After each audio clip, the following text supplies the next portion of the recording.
It is tax day, and there are still questions about President Trump's unreleased tax returns. Yeah, across the country today, there were town halls, meetings, and protests as the president insists his taxes were simply a campaign issue. But the White House says he is still under audit.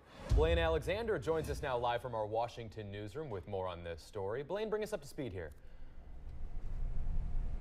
Well, Heather and Drew, good afternoon to you both. Head on over to our Facebook page to participate in our live poll. So far, it looks like a lot of you are taking the responsible route and paying some bills. Good for you. At least that's what they're saying on Facebook anyway.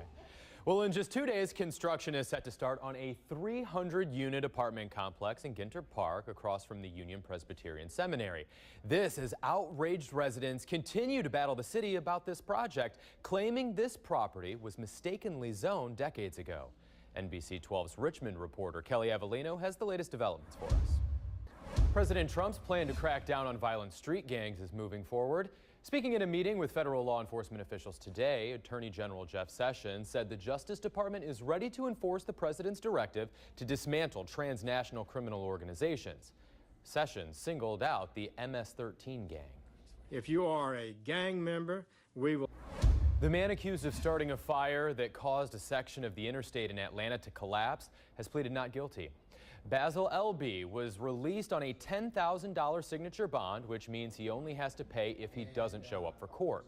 Police say L.B. went under the interstate to use drugs and deliberately set the fire that ignited fiber optic cables on wooden spools. But attorneys say he's a scapegoat, and state officials should be held accountable for storing construction materials under the highway.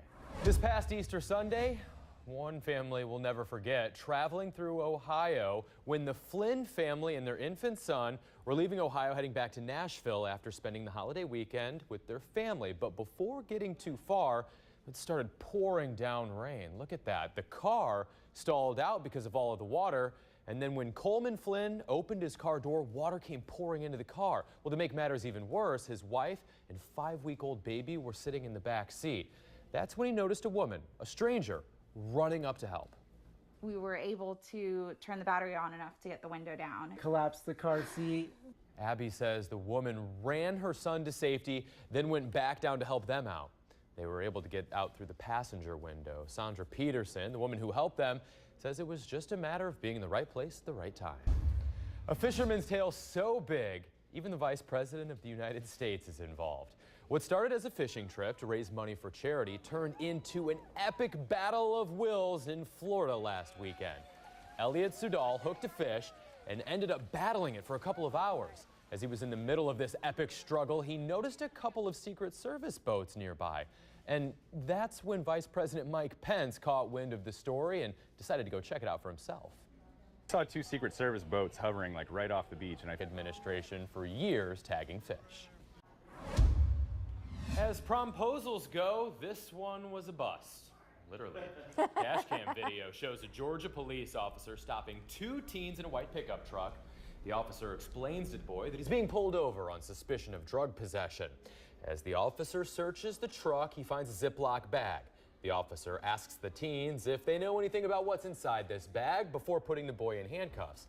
The officer continues to ask the girlfriend if the bag is hers, and then finally shows her what appears to be a proposal inside of the bag. And despite the scare, the girlfriend still said yes. That was a risky one.